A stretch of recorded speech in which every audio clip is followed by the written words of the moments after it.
기시감이라는 거 있잖아요. 기시감. 어서 본 듯한 옛날에 뭐 겪었던 것 같은 그런 느낌. 정치권 흘러가는 모습을 보면 기시감이 들 때가 참 많습니다. 특히 이제 새누리당의 살생부 명단이 있다 없다 뭐 그냥 떠돌아다니는 얘기를 모아서 한 것뿐이다. 그렇지 않다. 과거 18대 총선을 앞두고 당권을 준 이명박계가 공천 학살이란 이름으로 했다고 그 당시 박근혜 의원이 얘기했습니다. 나도 속았고 국민도 속았다. 아주 유명한 말을 남겼는데 그래서 그 다음에 나온 게 친박연대였습니다. 이러한 당명이 우리나라에 없었죠. 그러나 하여튼 있었습니다.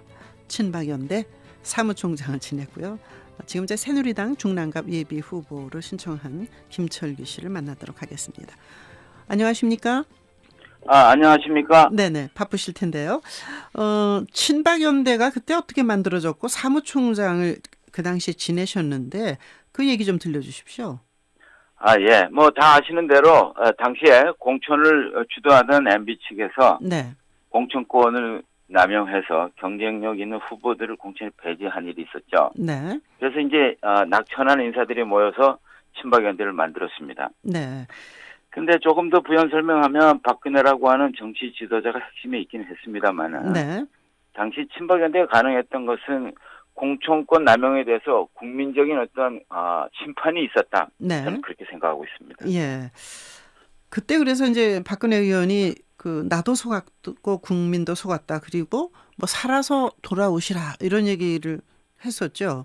네, 그렇습니다. 네. 어떤 네, 계기로 친박연대의 사무총장을 지내시게 됐죠? 예. 저는 당시 10명 정도 후보 중에 경쟁력이 월등했는데 네. 친박이라는 이유로 아주 일찍 공천에서 배제가 됐습니다. 네네. 그래서 곰곰이 생각해 보니까 이 문제는 네. 창당을 통해서 응징을 해야 될 문제다 이렇게 판단을 해서 네. 창당을 하게 되었고 많은 분들이 동조해 주어서 네네. 큰 결과를 얻게 됐습니다. 네, 뭐 경쟁력이 월등했다는 건 이제 본인의 말씀이시기 때문에 저희가 확인할 길은 없습니다만 일단 네네. 공천에서 탈락했다. 예. 그러면 그때 그 얘기를 처음 하시고 모인 분들은 어떤 분들이었죠? 제일 처음에 만났던 분이 뭐 홍사덕 의원, 네. 이규택 의원, 네. 그리고 이제 나중에 서청원 의원 이렇게 순서대로 참여해 주셨습니다. 네. 친박연대를 통해서 그때 몇 명의 국회의원이 당선됐나요? 지역구에서 8분이 당선되었고요. 네. 제가 지금 정확히 기억을 못해서 한 14분 정도 비례와 지역구에서 네. 당선되었습니다. 예. 그 당시 김무성 현 대표도 그때 공천에 탈락했었죠. 네네네. 근데 친박연대에는 속하지 않았나요? 예. 김무성 대표님 당시의 생각과 노선이 조금 달랐습니다. 네네. 예. 그래서 무소속 당을 만들어서 하는 것보다는 네. 친박 무소속 결성에 나셨고요. 예. 그래서 이제 그리고 이제 친박 연대를 하시는 분들하고는 그때부터 약간 갈등이 있었죠. 네. 어떤 갈등입니까? 그 자세한 속내는 잘 모르겠습니다만은 네. 지금도 그래서 서청원 대표님하고 사이가 좀 안 좋으신 것 같고요. 네네. 근데 당시에 이제 절차상에 또 한계가 좀 있었습니다. 왜냐하면 김무성 의원님을 비롯한 네. 경상도의 친박들이 파괴력이 높기 때문에 네. 이 낙천 결정을 굉장히 늦게 합니다. 네. 특별히 김무성 의원은 후보 등록 2, 3일을 남겨놓고 공천에 배제했던 걸로 제가 기억하고 있습니다. 네. 참여할 물리적 시간이 없기도 했습니다. 그랬군요. 일단 네. 친박연대라는 걸 결집해서 한 14명의 국회의원을 탄생시켰던 그 얘기인데 그때 네. 사무총장을 지내신 분인데 지금 새누리당 안에 이렇게 모습을 보면 네. 옛날에 이거 본 듯한 그 느낌이 드는데 살생부라는 것이 있다고 생각하십니까? 없다고 생각하십니까? 저는 살생부라는 것은 존재할 수 없다고 생각합니다. 네. 일부 음모론을 주장해서 덕을 보려고 하는 사람들이 만들고 있는 얘기라고 저는 확신하고 있습니다. 네. 그렇게 어떻게 확신하시죠? 그때도 배제된 말하자면 공천 학살을 당했다 이제 그런 얘기신데 반대의 지금 입장에 있어서 뭔가 스멀스멀 이런 게 나오고 있는 건 아닌가. 만약에 그렇다면 명단은 없다 하더라도 분위기상 어디 누구누구는 배제될 것이다. 우리 계파가 아니니까. 그럴 경우에 제2의 친박연대가 생길 가능성을 어떻게 보세요? 이제 진행자께서 제가 이번에는 친박 쪽에 서 있으니까 이제 그런 거 없다 이렇게 주장하는 걸로 이해하시는 것 같은데요. 아니요, 그냥 말씀하십시오. 예, 네. 다소 원칙론으로 돌아가면요. 네. 저는 이렇게 확신하고 있습니다. 박근혜 대통령의 정치 철학이 보편의 정치의 실현에 있다고 생각합니다. 네. 본인 스스로 개파를 만드신 적이 한 번도 없습니다. 네. 그러니까 친박 연대도 사실은 MB 측에서 공천 학살을 함으로써 발생한 결과물이지. 네. 박근혜 네.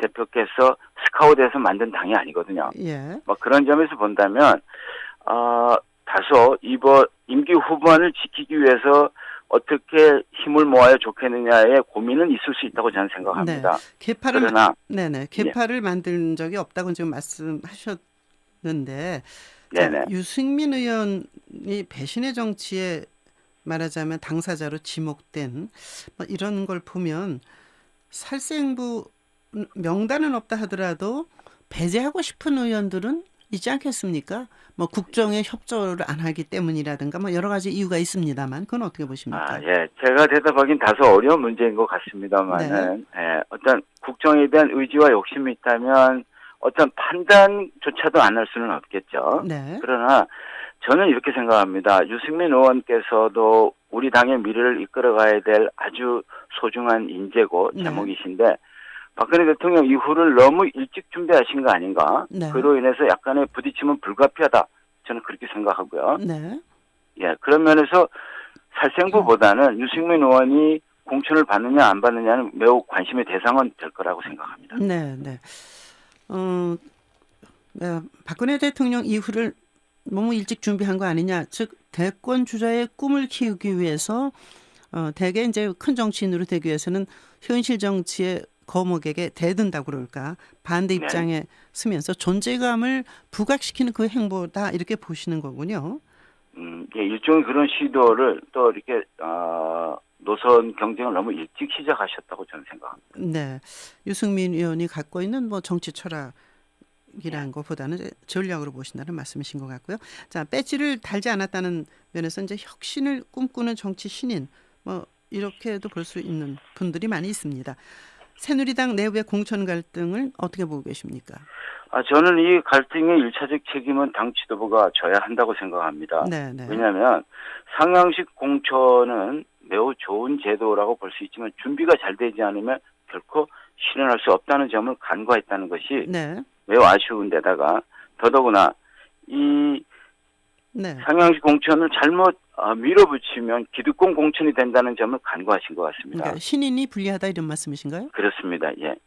그러니까, 그래서 기득권 공천을 통해서 당신들의 정치 미래를 준비하는 세력이 있지 않나 저는 그런 의심을 좀 하고 있습니다. 네. 그 우리나라의 그래서 말씀하십시오. 그래서 이 엉클어진 절차와 원칙을 잘 정리해서 경쟁력 있는 합리적 공천을 공관위가 노력해 주길 기대하고 있습니다. 네, 선거구 획정이 상당히 늦어졌습니다. 이제 오늘 본회의를 통과할 것으로 보입니다만 그동안 이제 정치 신인들 아까 이제 기득권을 수호하는 세력 얘기를 하셨습니다만 정치 신인들이 불이익을 많이 당했나요? 어떤 불이익을 당하셨는지요? 선거구 획정이 안 되니까 아무래도 본격적인 선거 준비가 많이 어렵고 제한되는 게 많았던 것 같습니다. 네. 예를 들면 이제 후원의 등록도 많이 늦어졌고요. 네. 이런 이제 불이익이 있더라도 신인들이 잘 감수하고 스스로 헤쳐나가야 된다고 생각합니다. 네.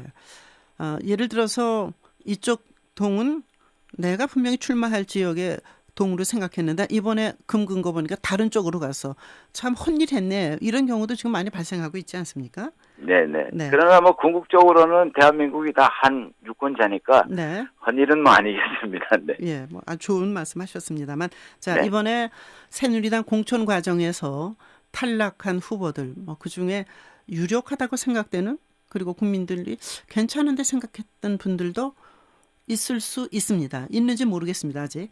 그런 경우에 그때처럼 18대 총선 앞두고 만들었던 친박연대 같은 제3지대 연대가 생길 가능성을 친박연대 사무총장을 지낸 분으로는 어떻게 보십니까? 저는 뭐 그럴 만한 가능성은 없다고 봅니다. 다소 몇몇 분이 무소속으로 출마해서 뜻을 이루는 경우는 있을 수 있겠습니다만, 당까지 만들어서 어떤 조직적으로 한거할 만한 명분은 저는 없다고 확신합니다. 네, 친박연대가 성공한 거라고 생각하십니까? 친박연대는 성공한 시도였다고 평가합니다. 네, 잘 알겠습니다. 친박연대 사무총장을 지내신 새누리당 중랑가 예비후보인 김철기 후보를 만나서 그 당시 얘기하고 지금의 흐름을 잠시 들어봤습니다. 감사합니다. 감사합니다.